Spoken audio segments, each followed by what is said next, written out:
Okay, pronouns she, her, verbal POIs, please. And I'll be starting in 3, 2, 1. So the environment is a place where we all live and learn, and there is an inherent duty within us all to look after it. So there's a few pieces of setup and characterization I'll get to firstly. Secondly, our principle of the environment. And thirdly, why there's just a conflict of interest on their side.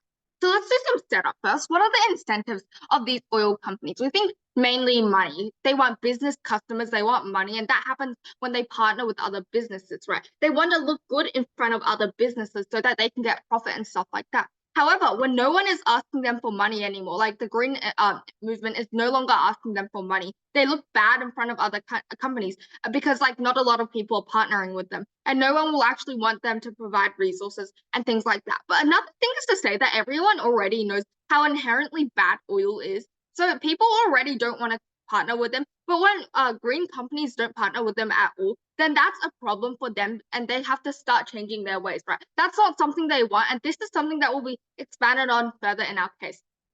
We also think that these companies want to get partnerships with movements in order to be able to be seen as up to society standards of being green and environmentally friendly. And that's not something they can actually do right now if they don't actually change their ways, right? So what do we see the incentives of these green movements as then? We think mainly they just want to get a better and cleaner future, preferably as soon as possible. They usually use things like campaigns or sometimes absurd acts of planting their cans in concrete on an airport floor or something. For example, let's say Greta Thunberg. She's an environmental activist and she's been very loud about her views, right? They want to be completely green, and that means partnering and getting support from green companies like Plantagonia.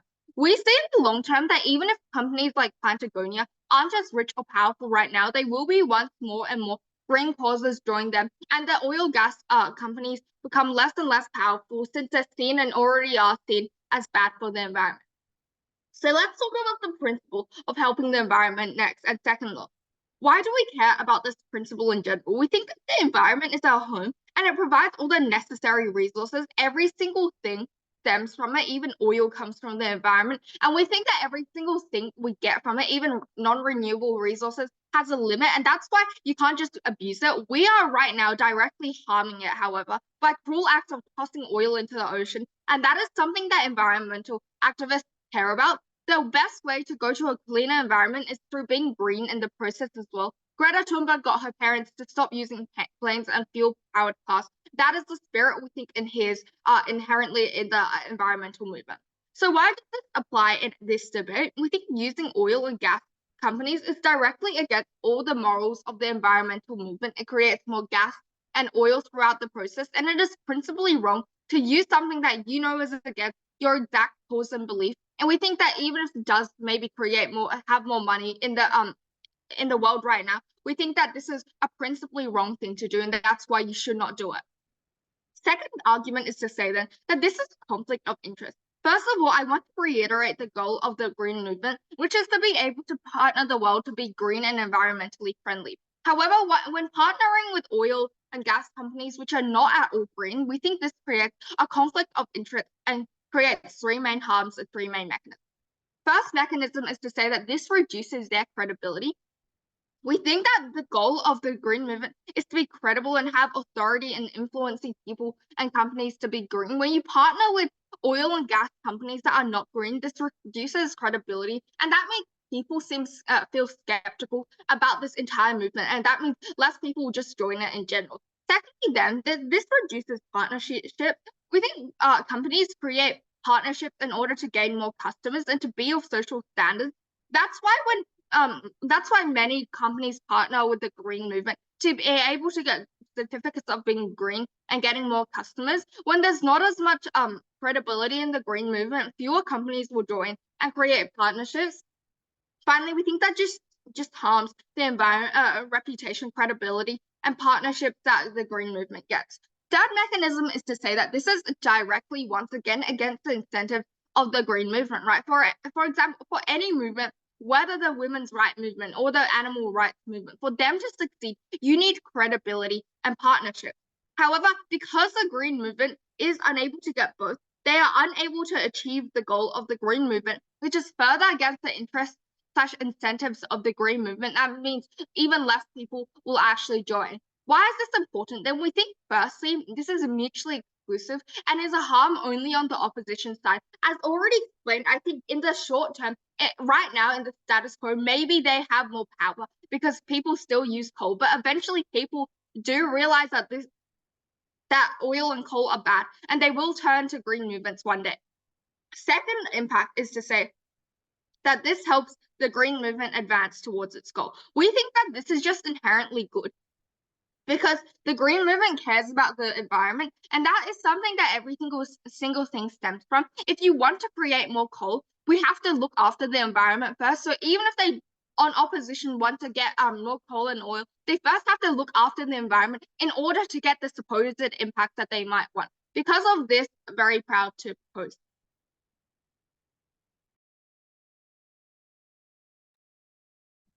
All right. Thank you, Prime Minister. I now invite the Leader of Opposition. Mic check and video check. Am I audible and am I visible? Yes, you are. All right, thank you. Give me 2 minutes. Christ. Close. Okay. The Leader of Opposition for today's debate. Prefer pronounce he/they. Verbal POIs, please. In which case, I'll be starting my speech in 3, 2, 1. A lot of blatantly exclusive items that are coming from side government here that are very blatantly not exclusive, right? Firstly, coming from them is like this principle of ecological awareness, or like basically just taking care of the planet, that somehow is an incentive and principle that's not exclusive to, that's only exclusive to their side of the house, where they say, hey, since you guys support since oil and gas is since you guys are taking support from oil and gas, therefore it's a counterintuitive. But we're going to tell you that, right? That doesn't really matter, because incentive and principle as an item is not exclusive insofar as to say that it's not based on what you necessarily do. It's not based on what you necessarily do in opposition. It's based on what you want and what you do for, right? And so since both sides is debating for the green movement and like we have a common stakeholder and goal, I think that the main clash of today's debate is not about, should not even be about whether this principle exists or not on one side of the house or the other, but rather whether which side of the house can most effectively create most effectively work towards this principle to begin with, right? But moving on to our rebuttals, the main ones, by the way. Firstly, they tell us that these oil companies are not going to have support, especially if like they're boycotted by green movement and it forces them to act, right? But that's plainly untrue. 2 layers of this. Firstly, support assumes that oil and gas relies on others to begin with. 2 things. Firstly, there is a heavy demand for oil and gas in society at the moment that is on a very heavy reliance, right? But secondly, oil and gas is the one that is being relied on, and therefore, one, the support that's necessary doesn't exist as stated on government side, insofar as to say that the only support they need is for their product to be bought. But secondly to that, even if there was such a support and we bite the bullet, that's necessary for them, it would still be given to them as reliance on society is still existent and unsolved on either side of the house, which is the main question of today's debate, right? Secondly, they tell us that green companies will become like much more powerful and gas companies only get weaker because people eventually realize that they're bad. Again, this is not necessarily an exclusive item because this is the center goal of both sides of the house. The question is, and the clash of today is whether which side of the house is able to more effectively get to this goal, right? And especially at the part of like record profits in recent years, many people are turning a blind eye to green movements and like green companies as a whole because they are too, like, you know, people are just too dependent on gas and oil in the first place. And if gas and oil support green, I think there are much more, they're going to notice much faster and much more than on side government of the house, right? I'll get back to anything else I have later on if I still have the time. But let's go about what this speech is going to be talking about. So I'm gonna talk a little bit about Asara, which is the characterization of green movement incentives and what this finding is probably going to look like. And then I'm going to go into my arguments with 2 layers with the comparative integrated in. All right, so When it comes to our burden of proof, we are going to prove to you two things today, right? Two paths to victory. Firstly, we prove to you that we're going to have more effective awareness campaigns. But even if you don't buy that, we still tell you that we get more action on outside of the house coming from oil and gas companies. Our characterization are as follows: green movement incentives and resource-led funding. When it comes to green movement incentives, in order to raise awareness of climate issues and preserve the environment, and we want to gain more attention from the world at large, that means we're incentivized to get a larger audience. We're incentivized to reach out to like a bigger, a more widespread audience, right? But secondly, because we want to transition the world to renewable resources, we have another incentive of pressuring the oil and gas companies and trying to convince the public of what our goal is. The second thing is the use of said funding, right? We think this funding is probably going to be used for campaigns, for example, like development of sustainable and environmentally friendly energy resources, or like informatives and like advertising, that sort of thing. And like this funding might look like donations from the community, right? But I think in today's debate, we get a lot more of this funding on outside of the house from the support of the oil and gas companies.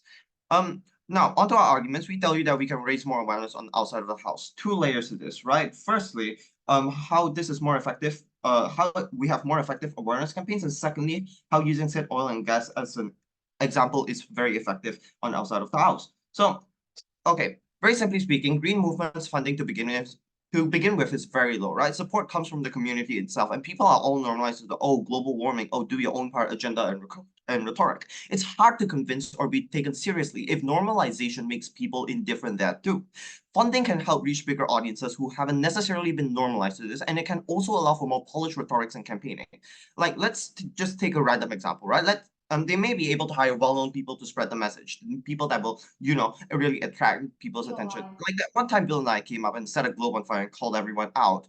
And that attracted a lot of attention on social media. It was shared around. And that's what I'm talking about, right? That's the only thing that that's the sort of thing that you can do with funding, and you can do a lot more of that. Gov's statement to this is just, it doesn't agree with the incentives of green movement. But firstly, it still does, because even though they're evil, yeah, they're still helping your goal to spread your ideal. But secondly, in the worst case scenario, you still get discourse for the reason of a counterintuitive item into a larger audience. And we think that this is going to cause discussion that at least firstly lets you be known, but secondly, allows more awareness of your movement to be spread into the wider audience. Side government solution to this does not exist. Your best case scenario on that side, people that are already in the movement don't leave and continue supporting them. People on the fence join because they see a strong willed movement. That's two impacts. Presuming that doesn't exist on outside of the house, we lose out people in the movement and those on the fence, but we get a larger audience and discourse in whole. As a matter of fact, we still have a net benefit because we still haven't mentioned the resources and our second layer. Layer two, using said oil and gas as an example, right? If the main target of green movements,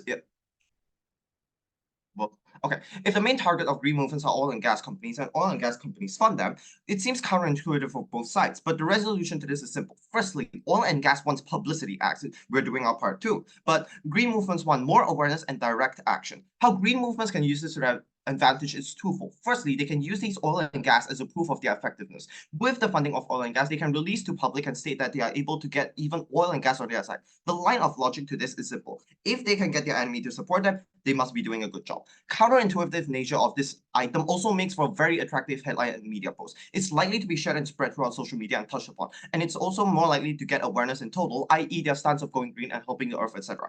Use these examples. They're able to use this as examples of oil and gas as means to pressure other in the industry as well. Part two, they're able to use the fact that a particular oil and gas company is able to support the green movement as an example to others, abusing the reductio ad absurdum of if they can, why can't you? They can push for a better agenda and pressure other companies within their industry. With that, I'm very proud to oppose. I'll leave the rest to my second speaker. Thank you very much.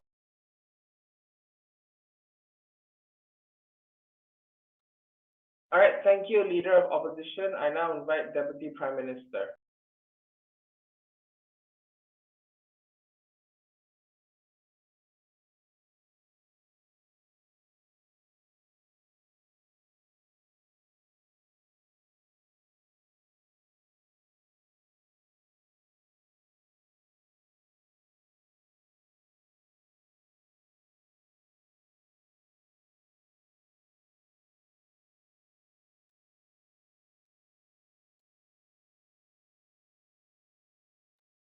Hello, Deputy Prime Minister.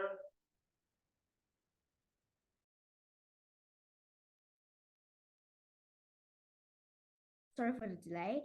Am I audible and visible? Yes, you are. he, him pronouns. I take verbal POIs, won't be checking the chat. If everyone is ready, my speech will start in 3, 2, 1. Currently, there is a major issue in contemporary society concerning whether the green movement should accept financial support from coal and gas companies. The opposition has suggested a world where coal and gas companies worldwide can increase their reputation to consumers while continuing to put up the false idea that they want to help the environment. The motion that this House believes that the green movement should not accept support from coal and gas companies is of significant importance to the environment and should not be taken lightly.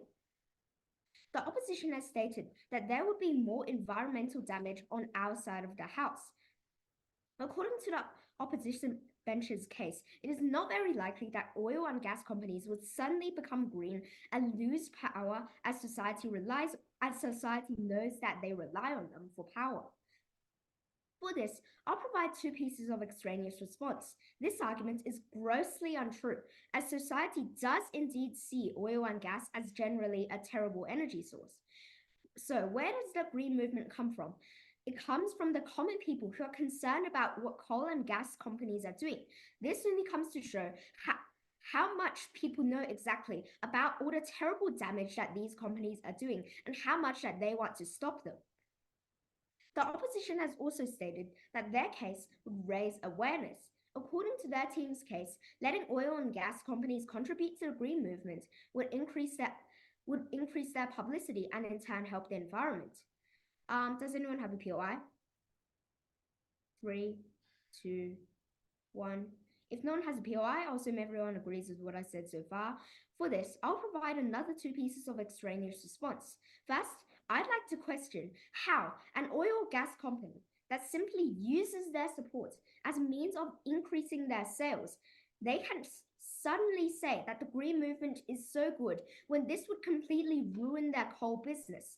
Even if this is untrue, this benefit is once again not limited to the other team's case and can also be done through our case, which I will expand on in my substantive. Now, onto my substantive. But before I do that, does anyone have a POI for me? 5, 4, 3, 2, 1. So no POIs? Well, Judge, I tried. Not accepting support from oil/gas companies incentivizes those companies to switch to renewable forms of energy. The mechanism behind this argument here is that in order to increase their reputation, these companies would want to partner with NGOs in a green movement.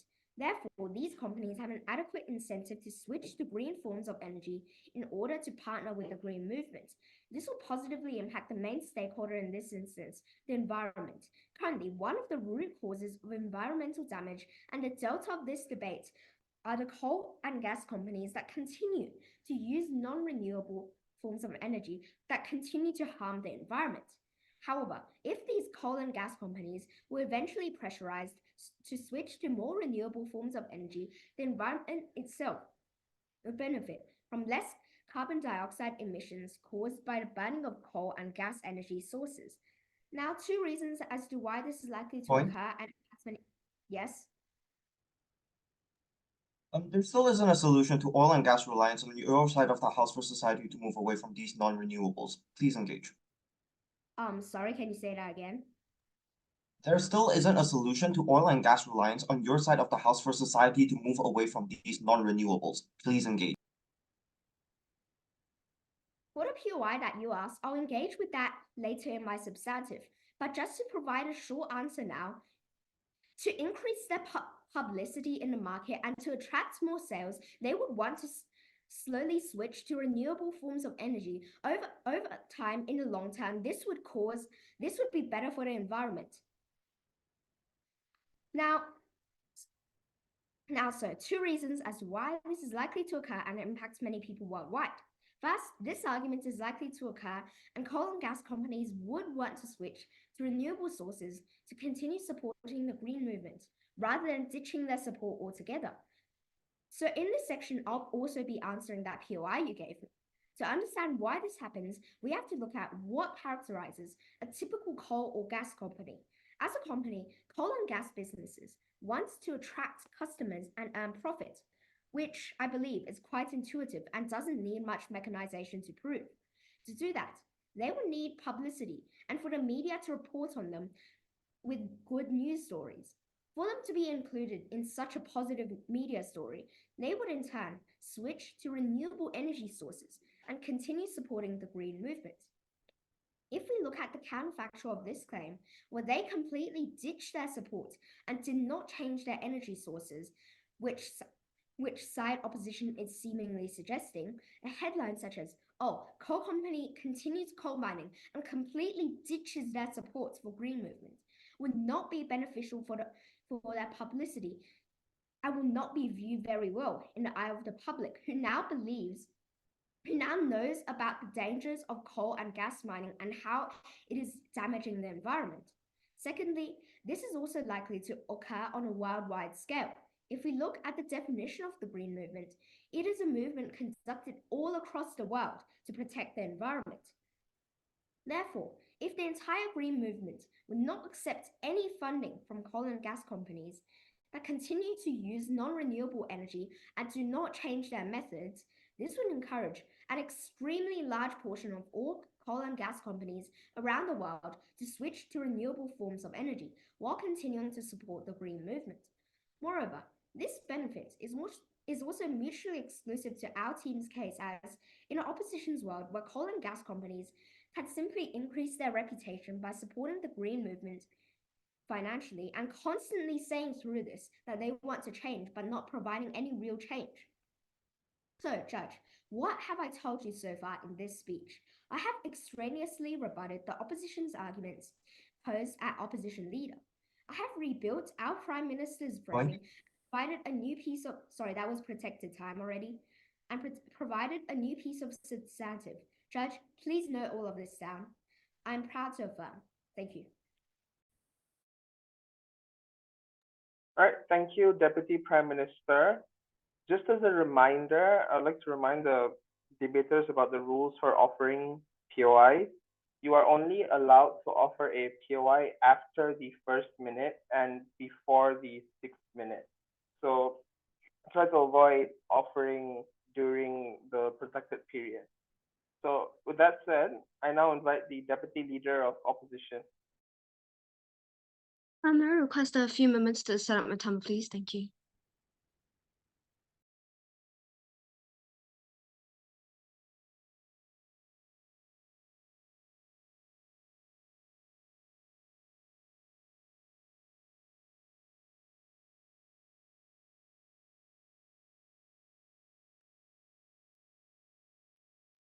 Just checking, am I audible and visible right now? Yes, you are. Okay. My pronouns are she, they. Verbal POIs, please. I will not be looking at the chat.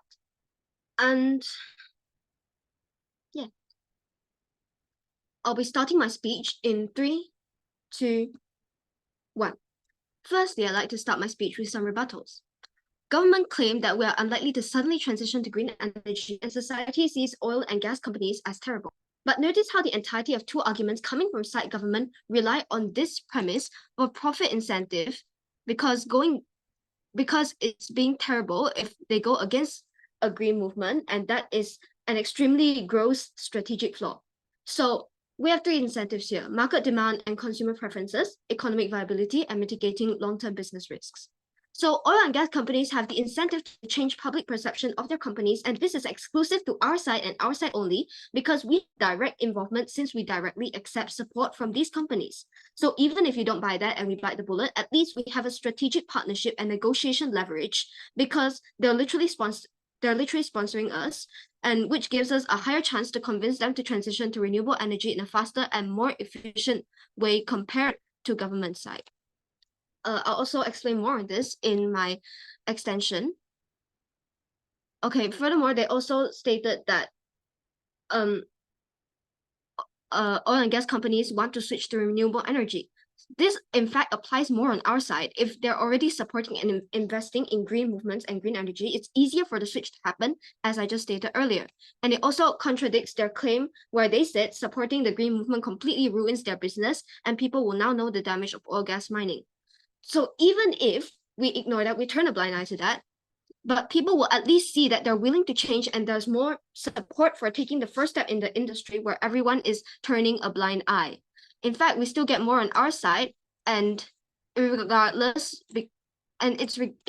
because we are having direct involvement and active involvement on our side, and it pressures other related industries as well, such as agriculture, for like using like unsustainable amounts of water in their practices.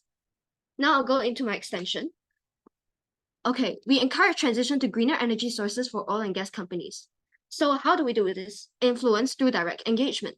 We provide green movements with a seat at the table, allowing them to actively engage with oil and gas companies. However, on government side, if you don't accept their support, why would they invite you into their discussion in the first place? They have 100% right not to, but us on opposition side can participate because they're funding us, they're our sponsors. So even if you don't buy this and we bite the bullet and say both sides do not have 100% chance of participating in discussion, at least we have two factors. One, a much higher chance to be invited to decision-making processes that involve sustainable energy transitioning, shareholder meetings, etc., because they're funding us and they need to negotiate with the people that they're sponsoring. You need to know the second factor is know their decision makers and shareholders, either as business partners or personally, like in our best case, you're friends with them. So you have a much higher influence over them and have a much higher chance of succeeding in convincing them to transition to renewable and environmentally friendly energy resources. And you can use their association as a bargaining chip to push for more sustainable practices and commitments from the companies. This is why we have a higher chance of persuading them faster and more effectively compared to government side, where their best case is they literally take days to transition to renewable energy because literally no one is persuading them. But we are making an active movement to persuade them, and this is well known by basically everyone. So we in fact do still get a bit of credibility. So now I'll list out some incentives of oil and gas companies to transition to green energy and why it's exclusive to our side. Market consumer preferences. Oil and gas companies recognize that adapting to changing consumer preferences is essential for maintaining market relevance and competitiveness, so they can participate in like renewable energy projects, developing clean technologies, and providing energy services which align with global carbon economy and align directly with our incentives. A good example for this is Shell. Yes, the one you see literally everywhere, the gas company, is investing currently in and solar energy, and they have many partnerships with various green movements around the world, which contribute to the decision-making process of them investing in renewable energy. So this real-life example shows you that we, in fact, do have a higher impact on the oil and gas industry compared to government side. Second factor, economic viability. Advances in technology and decreasing costs of renewable energy sources have made them much more economically viable. So the renewable energy sector presents attractive investment opportunities for oil and gas companies. So by diversifying their portfolios, they include sustainable energy products, and these companies can tap into growing markets and potentially achieve higher returns on investment. Third, mitigating long-term business rates. Renewable sources such as solar and wind provide a decentralized and diversified energy supply, whereas fossil fuel markets are often subject to volatility, influenced by geopolitical events, supply disruptions, etc. So this reduces a reliance on finite fossil fuel reserves and enhances the resilience to geopolitical risks that may impact the availability and affordability of traditional energy sources. So why this is exclusive to our side? Why overthrow one of the world's biggest mega industries like they're doing on government because they're not using renewable energy sources when you're able to utilize their large amount of funds, resources, and capital to convince them to change? This directly aligns with the green movement's incentives, and they have negotiation leverage, addressing concerns related to working more effectively.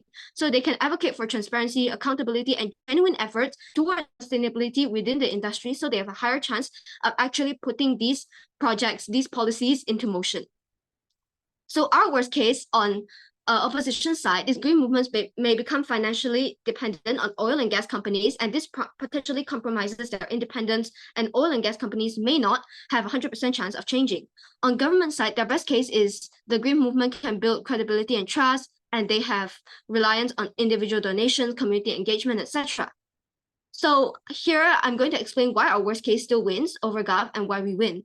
So accepting funding provides an opportunity for the green movement to have some influence within the industry. The presence of environmental advocates within these companies may gradually lead to internal discussions and changes. It also provides the green movement with significant financial resources compared to Gov, where they have to get partnerships from various different partnerships, various different sponsors, and they might not all be as stable as oil and gas companies, which are one of the biggest mega businesses in the world right now. So while there are risks of compromise, these resources empower the movement to conduct impactful research, run effective campaigns, and implement substantial projects for environmental conservation, which have much more impact in the long run compared to government side, where their reluctance to accept support from oil and gas companies lead to a short-term reliance on other partnerships and slower and much more like invisible impact on the oil and gas company industry. I rest my case here and I'm proud to oppose. Thank you.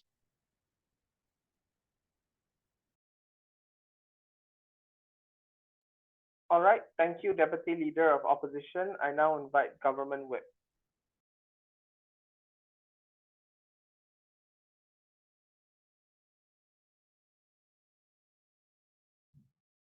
Am I visible and audible? Yes, you are. All right, I'll just get up the timer. And verbal POIs, hear him pronounce, and I'll start my speech in 3, 2, 1. The burden on the opposition team in this debate is to be able to prove that the green movement requires support from oil and gas companies. Now, the opposition has done a terrible job of fulfilling their burden, and they mainly substantiate their case with one-liners without any examples. However, Judge, even if at this point in the debate you are not convinced that government wins this debate, I'll still provide 2 clashes and to analyze the debate and prove why we win. Clash 1. What happens to oil and gas companies? We think oil and gas companies will lose customers because they aren't like green, right? As already previously explained, these companies, if they want to get a lot of customers and they want to be able to make revenue, they need to be seen as up to like the society standards, which is being partnered with the green movement, right? We think that when they lose this partnership, then they're obviously going to have to be incentivized to transition to the green movement so that they can actually get customers, right? However, in the opposition's world, we don't actually see any reason why some negotiations would just mean that they become green movements, especially when the people who are paying the green movement, funding the green movement, are these oil companies, meaning that these oil customers actually are more likely to have a larger say, and they can just threaten the green movement by cutting funding, etc. Right? So one response to opposition's claim about how there is demand to oil, so they aren't going to lose customers. So first of all, we think that they're slowly going to have less business partners. Everyone knows that they suck and they hurt the environment, and these oil and gas companies know themselves that their oil comes from the environment and they have to treat it well in order to get more without wasting and hurting their original source where they get their resources. Second of all, we think that for these oil and gas companies that do transition and get these green partnerships, people are more willing to go and buy oil from them, because that way that these oil companies that have been transitioned to like green energy, it just looks more credible and more people are likely to do it so that they don't hurt the environment, right? So they also said that they don't have, oil and gas companies don't have that much support, and that's why the green movements won't have a lot of support and no one cares about it. So even less likely to have support if they are seen as hypocritical and using things that go directly against their cause. This funding from oil and gas companies is principally wrong, and we think that the green movement, they should be staying true to their vow, and they should be only accepting all of these funding if it is like principally correct for them to do so. Otherwise, they're going against their incentives. It may be good in the short term, but this is something that will fall down one day. Everyone knows that oil and gas is kind of bad, and that's why there are things like COP24, Pantography is something that makes them look good, right? They'll have less support if they use things that are directly against the incentives of the environmental movement. That is something we care about, because we think that principally and practically this is something that just is wrong. And if you see your friend cooperating with their bully, you feel betrayed, right? So yes,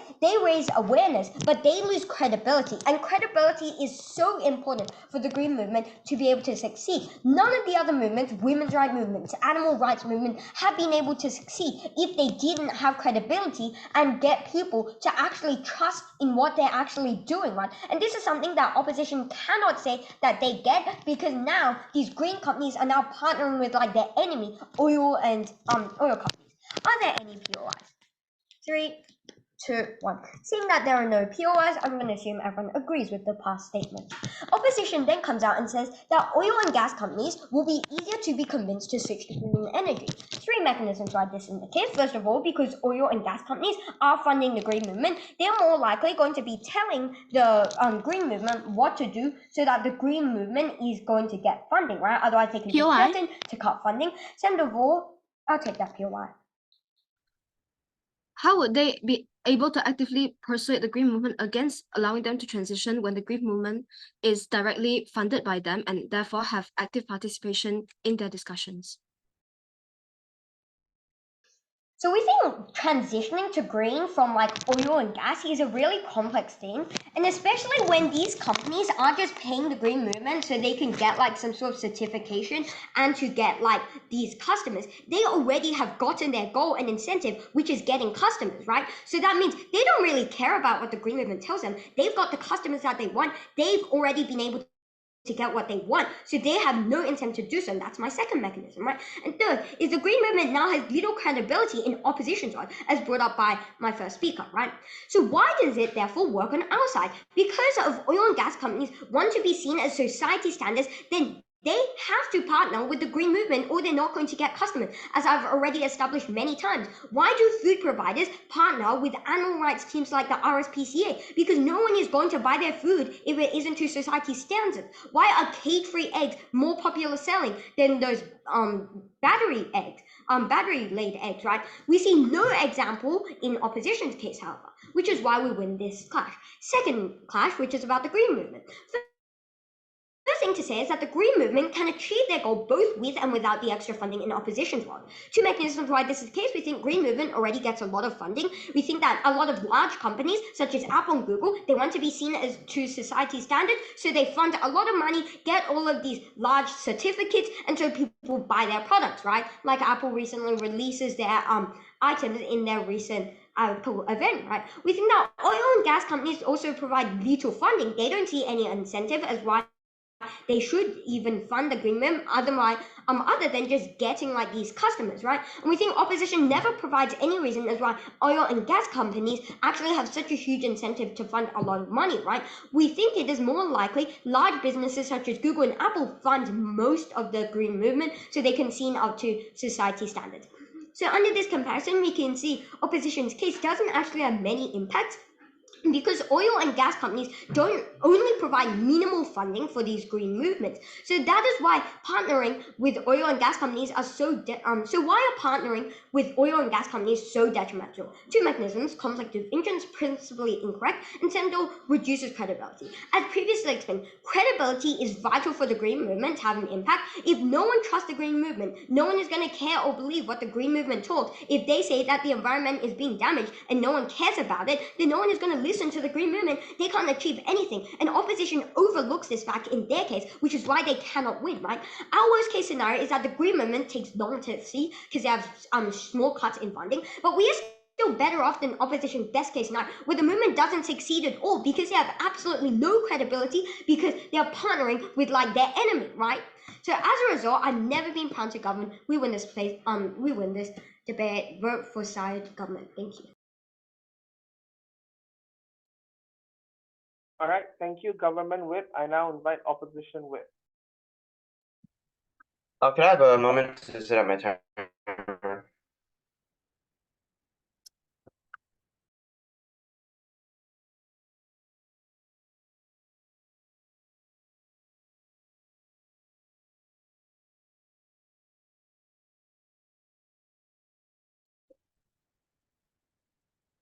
Am I visible and audible? Yes, you are. Okay.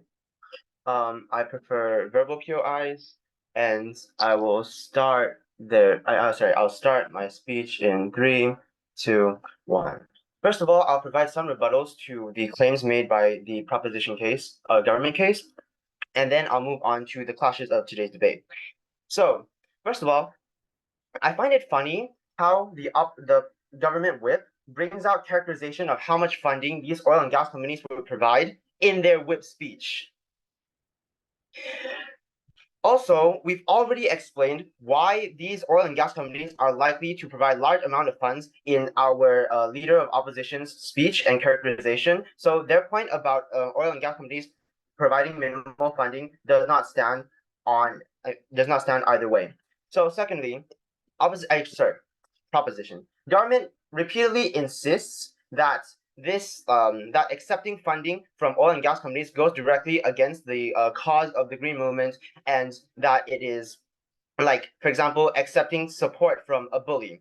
But we say this is untrue because when they are providing support and funding to the green movements, they're not doing something that is like they're not doing something that is actively harming the environment. In fact, it looks like they're supporting the environment. So I think a better analogy would be, instead of like just a bully giving this person money and like they lose reputation because they're like receiving help from a bully, it seems more like this bully is willing to change and they're actually donating money for a good cause. They're donating money to, for example, prevent bullying, which makes it seem like this is actually something you should support. This isn't like the same person. At the very least, they're trying to change. At the very least, they're trying to break out of this shell of bullying and help other people. And the same is true for green movements. When they accept money from these oil and gas companies, it doesn't just seem like they're accepting money from, oh crap, I forgot to start my timer. Could someone tell me what time it is?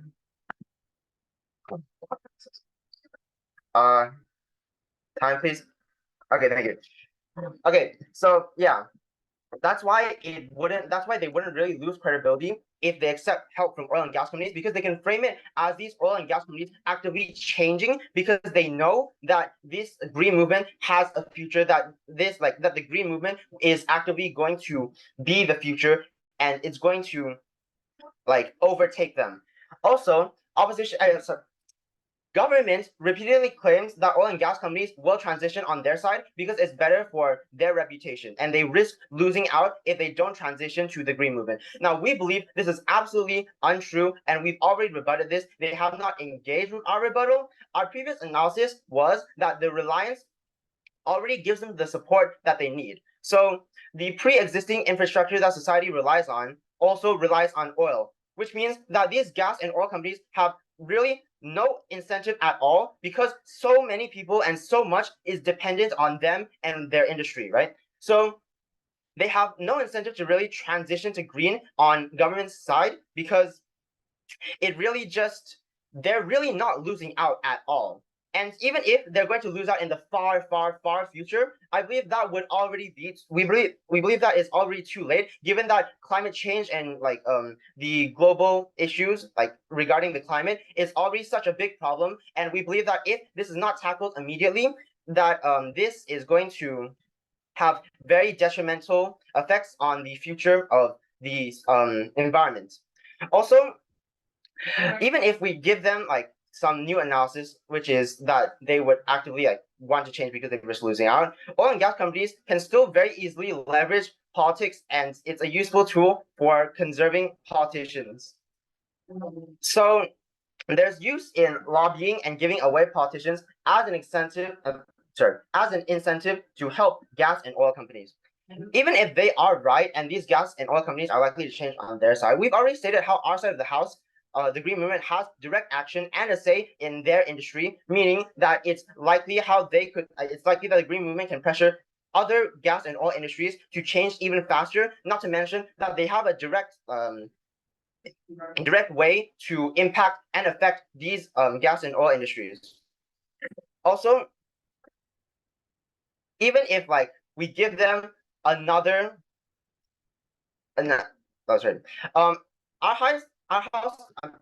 our side of the house is like still right even after giving them all of these charitable assumptions, because we still get discourse, we still get more awareness. So even if it's the like bad sort of reputation, the bad sort of publicity, we still have that discourse, and we still have like the ability to spread this main idea of clashes. Okay, right. I'm going to be getting into the two main clashes of today's debate. So the first clash, I think, is which side has a quicker, better, smoother transition towards a green future, right? So I believe we win this clash on our side of the house because we have shown that with these green movements accepting like support from oil companies, they're able to actively not only, first of all, gain publicity and spread awareness even more about the issue of green movements, and thus reach a wider audience, which is the whole point of green movements and like how they want to preserve the environment. And secondly, because this is like such a publicity stunt, and it's like it makes for a really good and counterintuitive headline that leaves people scratching their heads, which leads to even more attention focused onto these green movements, more attention focused onto what they are doing, and thus more discourse and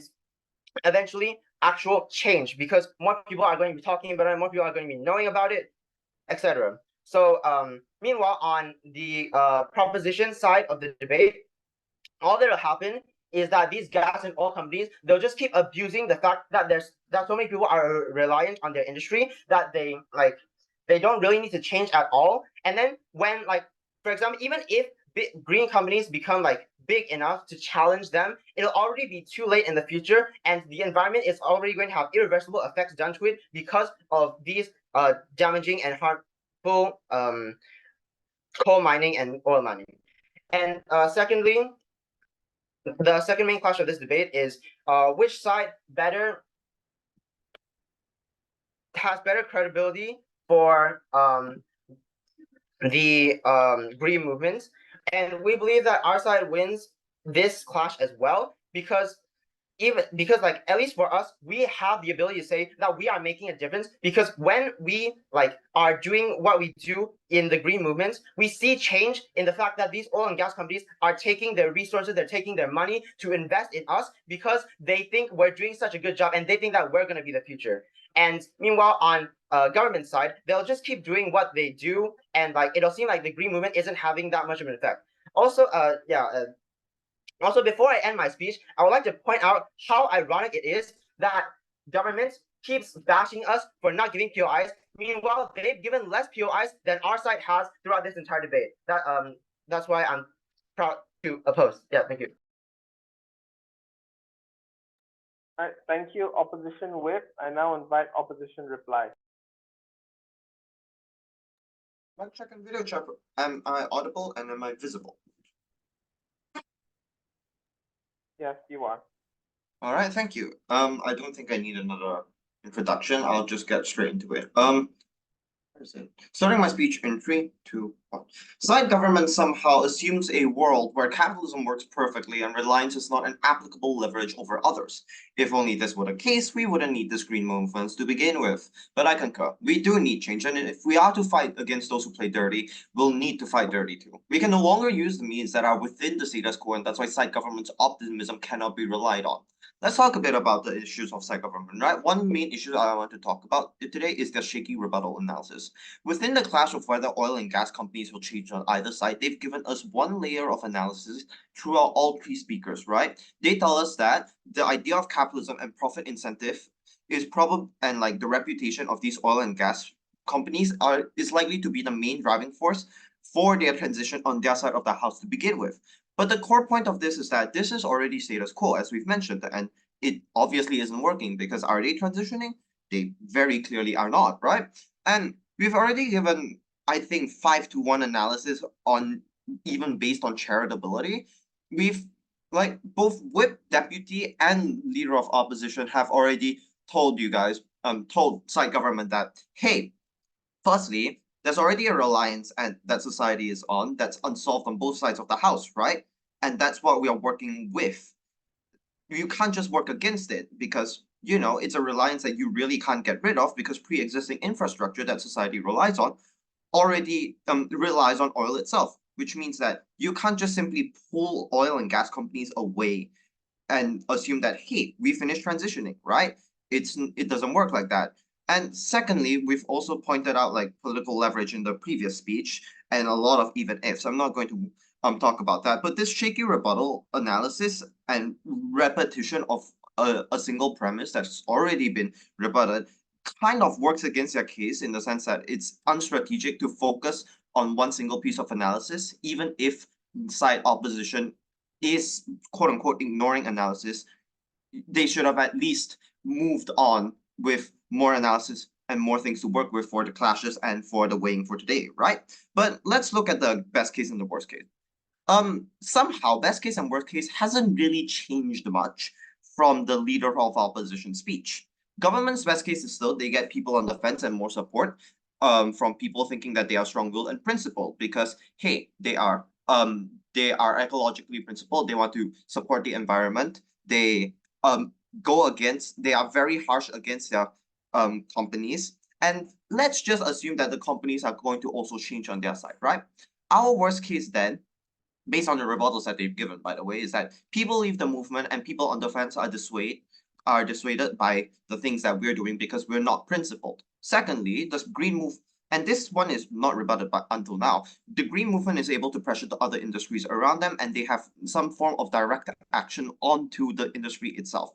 And I think that this is a very important point because it's one of the it's one of the impacts that's intrinsic to our case that's been standing since the substantiative from leader of opposition and DLO, right?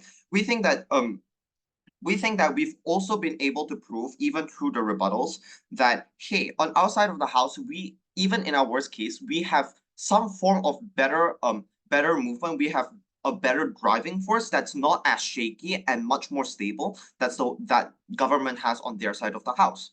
In total, right? This sums up. So let's look at the impact way. So government's best case is they get people on the fence. They get more support from people, based on their analysis of like ecologically principled, and also one extra point that companies are going to stop and transition. Our worst case is that so they have 3 points, right? Now let's add one. People leave the movement and people on the fence are dissuaded. That's 4. So now green movement is able to pressure the industries around them -1. We also get what was that called again? We also get an extra driving force. We get we get like a more effective and stable driving force, and we also get some form of funding for a better awareness and a larger audience. And in total, that's basically a net positive for us, even at the end of the way. So with that, I'm very proud to oppose. Thank you very much. All right, thank you. Opposition reply. I now invite government reply.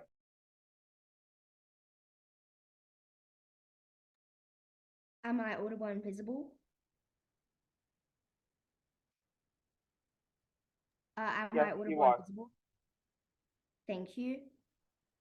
Again, since this is a reply speech, no POIs, he, him pronouns. And if everyone is ready, my speech will start in 3, 2, 1. That is debate, I have identified 2 main clashes. The first main clash is about whether there will be more publicity in their team's case. The second main clash discusses whether the environment will benefit more on our side. On the first clash about whether there will be more publicity in their team's case, the government has posted an argument about how people don't take these green movements seriously. On the same topic, we have posed our own arguments about how there is a conflict of interest.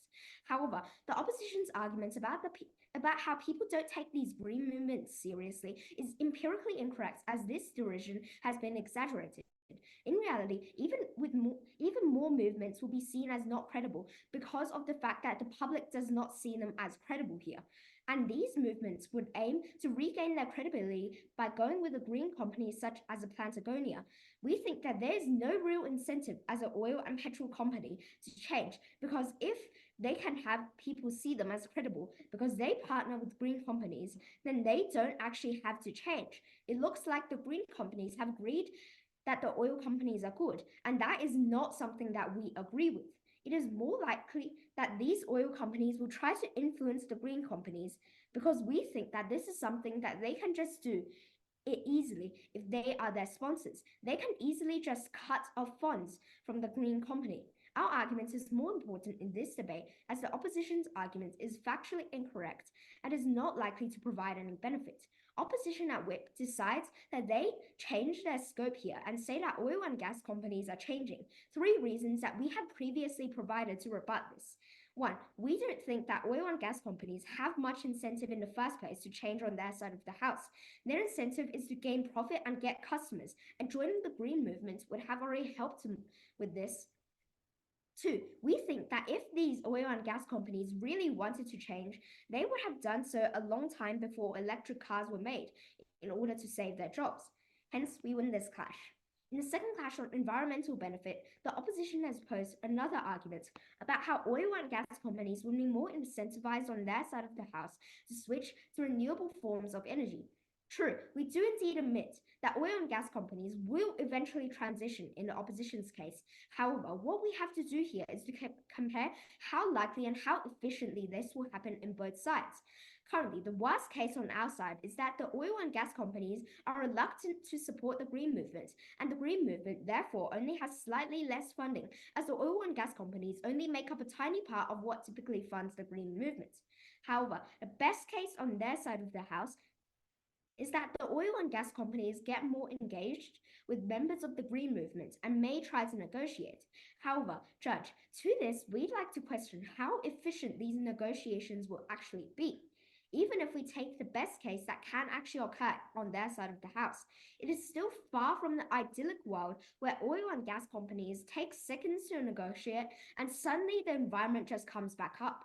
Even in their best case, these negotiations will be slow, as switching to green has an extremely high upfront cost that oil and gas companies simply cannot easily accept. Therefore, even in our worst case, we are more efficient in achieving environmental benefit. Even without supporting the green movement, the oil and gas companies would turn green by their own will and by themselves in order to increase their publicity and the sales they get. This is an idea that side opposition has only offered a few pieces of one-liner mitigative rebuttal against, as they know that this is a point where they simply cannot win. Our arguments far outweigh the opposition's, as they have greater impact and are more likely to occur. Opposition's whole case completely overlooks the fact that they simply do not get any credibility. Hence, we win this clash. I'm proud to affirm. Vote side proposition.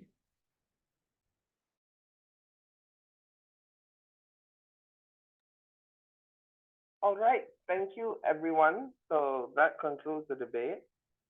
Invite all the debaters to cross the floor, shake hands virtually, and return to the main session.